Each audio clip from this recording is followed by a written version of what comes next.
Morning. My name is Andreas Hipple. I'm Executive Director of Better Way Foundation. Just want to start by saying thank you to College Fund, Tara Jean, Cheryl, Anna, and others, as well as to Center for Indian Country Development here, Patrice, Rob, and colleagues, for hosting us. You're all among our teachers at the foundation, and I consider this room actually one of the first places where I really started getting into this work about 3 years ago when Patrice and Rob hosted a really important two-day conference, I think it was, on early childhood development in Indian country. Barb was there. A number of people here were there, and it was, I think, a seminal event in a lot of ways. Better Way Foundation, we're based about 10 minutes from here, walking, here on Dakota land, and are a private foundation. Been around for a few decades, one of several associated with the Rowan Horst family. So they're a Minnesota, entrepreneurial Minnesota Catholic family. They have a number of different foundations and history in their family of volunteering on Pine Ridge and supporting Catholic education on several reservations. That was sort of how we came into this space about 4 years ago. We merged with another foundation that they had, the Sebin Foundation, which is where we, at Better Way, absorbed the work with Catholic schools in Indian country. Red Cloud on Pine Ridge being probably the biggest one. St. Michael's down in St. Michael's, Arizona, Navajo Nation as well.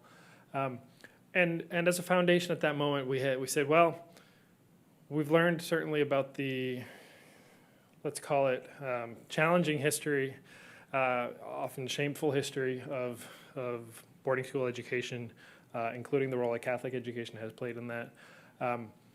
We want to continue learning about that and acknowledging that, and at the same time see at a moment where the foundation was at an inflection point, what else can we do as we learn more and more? Sort of the data, things that Rob just presented to us.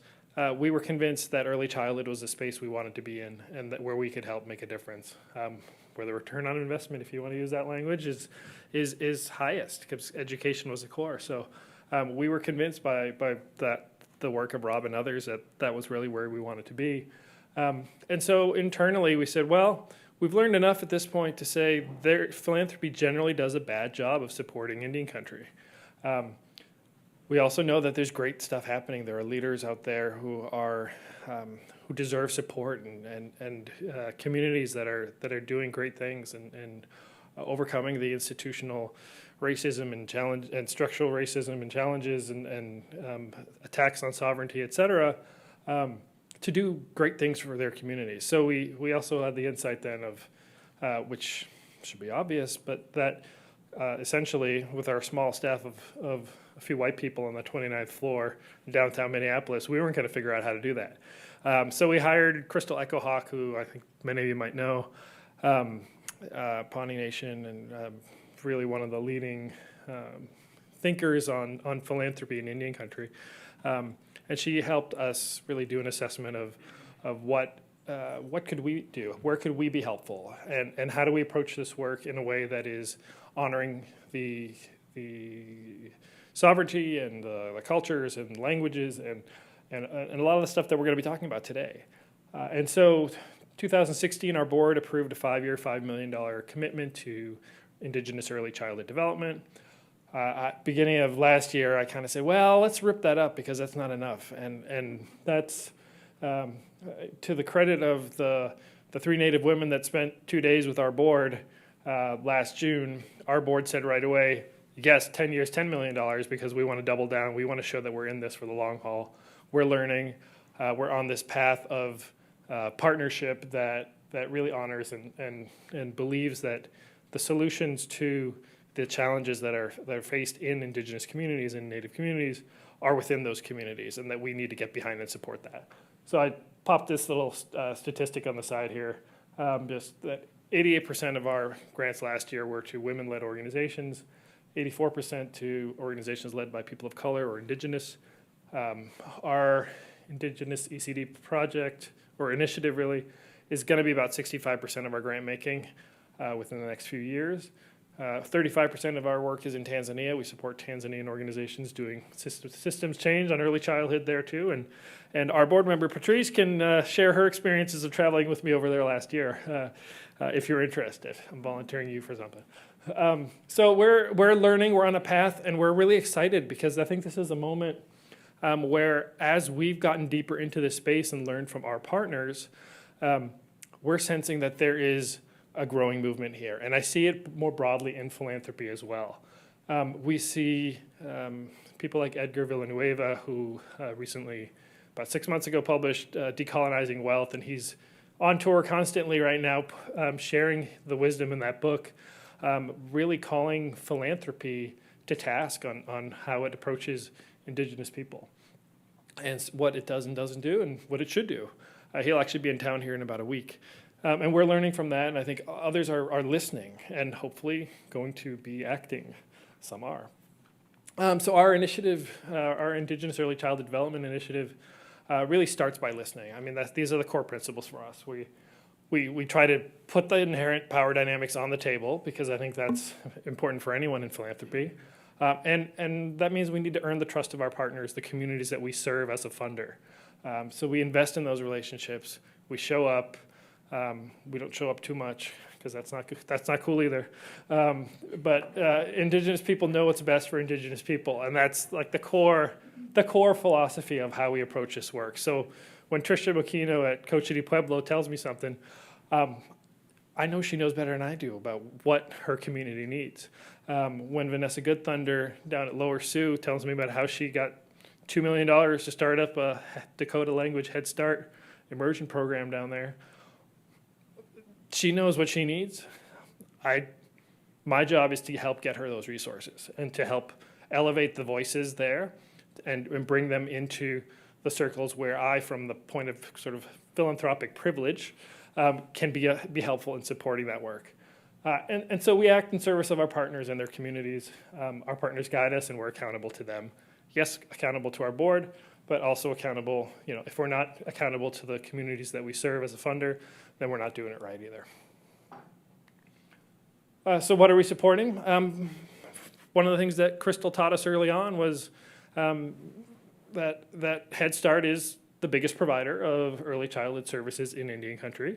And so one of our kind of mainstreams is supporting language and culture within within various Head Start structures. So thinking of the College Fund and the connections here, Oglala Lakota College on Pine Ridge, they run 20 centers with about 600 children. Janice Richards, the director there, is, again, another one of our teachers. They've been doing work on integrating cultural healing practices that are really for the young children, but for family. It's multi-generational work, which I think is one of the lessons that we've taken from this, that this work is always multi-generational. I think it came through in some of the data. It's coming through in the data that Rob was sharing. Barb and Josh know that as well. And so it's connecting that early childhood to the sort of day-to-day child care centers to things like trauma healing. And so that has been emerging within the Head Start work. It's also emerging in the other big bucket for us, which is Montessori education. Montessori came out of the research of Dr. Maria Montessori in Italy about a century ago. We're finding and learning from our partners that a lot of Indigenous values are very much in sync with Montessori pedagogy. So we're in the process of helping support a new Indigenous Montessori network. We have a number of different partners in St. Paul. There's a great Montessori American Indian Child Care Center there. There are partners down at Coche de Pueblo, Standing Rock and Pine Ridge. There are efforts to get immersion Montessoris stood up very, very much in the next 6 to 12 months. And there's a lot of energy there as well. And so we pulled our partners together about a year ago in Albuquerque and ended up with a conversation around delivery mechanisms and at the heart of it, what is Indigenous early childhood development? And regardless of those deliveries, is Montessori, Head Start, something else, the consensus quickly was language and culture is at the heart. This is probably not a surprise to anyone here, but if you don't integrate the core values of community, of the people who are being served by this work, then it's incomplete in a lot of ways. So it's not just taken off the shelf Head Start from the Department of Health and Human Services. It has to be culturally relevant, and increasingly language immersion is part of that. We pulled our partners together again this year, and they said, well, let's refine our thinking about language and culture and say, really, it's educational sovereignty that we're working towards. And this concept is one that then they've called on us as a foundation to say, get out there and talk about that too, because this is really at the heart of what we're working on together. And it's the concept that, again, Native people know what's best in terms of how to educate their children. That goes from early childhood all the way through to the colleges. And supporting that inherent sovereignty is critical, and talking about it is important because people outside of tribal communities generally are ignorant around this. When we have good research showing how little people know and how poorly our broader U.S. educational systems are in terms of sovereignty and really anything past 1900.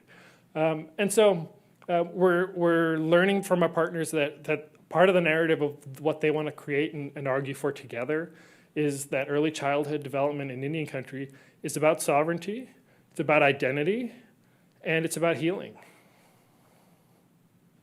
So truth, healing, and reconciliation, the idea of early childhood development as healing is something that popped out of our work with our board and our historical work supporting Catholic schools in Indian country, and we still support an American Indian Catholic Schools network that Notre Dame University is engaged with. And that's work that acknowledges that the harm that has been done historically in boarding schools, and we're continuing to certainly learn about that.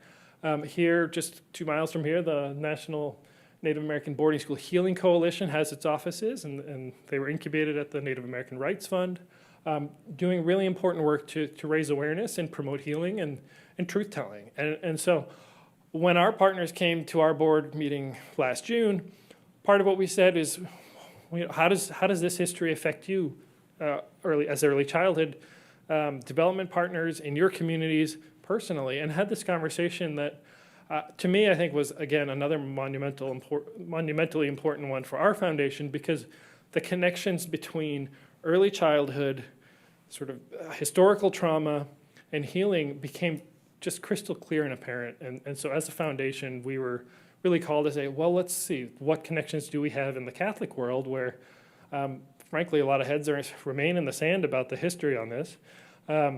And how can we help bring out some of the truths that are part of history, and really help support our partners, whether they're the schools or the Indigenous early childhood partners, to have meaningful conversations and healing processes that are rooted and grounded in what's appropriate and what's desired within those communities. So if it's Pine Ridge or Navajo Nation, how do we support some of that? So we see that very much connected to early childhood, because the steps, and I say this a lot to our partners, the steps between early childhood education, language and culture, identity, trauma healing, and sovereignty are short steps. So they're all connected in sort of how we see this work. And as we continue to learn about each of those things, and our foundation doing the work to hear our partners and to visit and get out and really understand what that means, we're continuing to find that there's energy out there in terms of really wanting to have these conversations and talk about what works and what doesn't work, and supporting identity and supporting trauma healing in advancing language and culture. And that's critically important. Closing up, I wanted to acknowledge sort of the Healthy Children, Healthy Nations partnership that we have with the Center for Indian Country Development and the Shakopee, Mdewakanton, and Sioux community here in Minnesota. So out of that meeting here about 3 years ago, this partnership formed where those partners came together to do some research on early childhood affecting Native kids here in the 11 nations that are in the Minnesota geography, as well as in urban areas here. And that report is available. Ask me afterwards if you need a link. And we just approved funding through a common fund that we had created for that. So there's hopefully lessons from that that are going to continue to be shared and learned and challenged where necessary. I'll skip this next one here, but just to close up, I wanted to talk about how learning for us is not just the data points. And this is another piece that we're learning from our partners. It's investing in an Indigenous evaluation process that is rooted in really in what our partners want and demand from that learning process and from evaluation. That's really important to us. We're not setting specific goals for our partners. We're listening to how they define success, and it's an iterative process. Stories matter, relationship matters, and we're going to continue to be learning and sharing that out. And I think there are more foundations that are starting to listen and say that they understand that the way we judge this work doesn't matter as much as the way the communities judge this work. So I'll pause there, and I'll stop there and say thank you very much.